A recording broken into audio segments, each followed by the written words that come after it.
متخصص تكنقراط ومستقل لكي يتم حل مسألة الكهرباء. ثانيا تشكيل لجان عشائرية في النجف الأشرف للقيام بواجبها إزاء المواطن حتى لا تصير مشاكل زايدة ناقصة منها.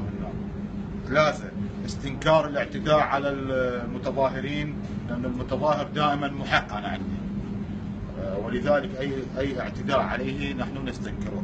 وكذلك نستنكر الاعتداء على القوات الأمنية، لا يجوز للمتظاهر أن يعتدي على القوات الأمنية، ويجب الحفاظ على الممتلكات العامة والخاصة. وكذلك نستنكر الاعتداء على الحوزة العلمية والمدارس الدينية والضيوف الموجودين في النجف الأشرف. هذا خط أحمر ولا يمكن التعدي عليه لا من بعيد ولا من قريب.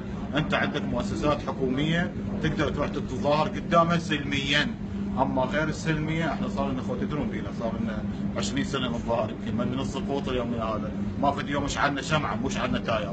هذا كلها معيب، ويجب أن تكون المظاهرات سلمية والمطالبة بحقوقهم مشروع، لا يمكن الاعتداء على أي متظاهر. زين. وكذلك نطالب بإلغاء خطوط الطوارئ فورا، خط الطوارئ ما ينطفي وخط المواطن ينطفي، هذه جريمة لا تغتفر.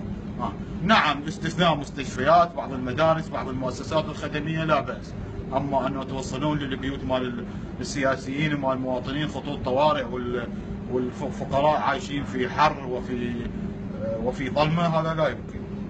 ولذلك أنا أوجه بعض النصائح للمتظاهرين. أولا الالتزام بسلمية المظاهرة، ثانيا عدم الاعتداء على الضيوف، ثالثا عدم الاعتداء على القوات الأمنية، وعدم تضييع انتصارات الجيش والقوات الأمنية في الموصل.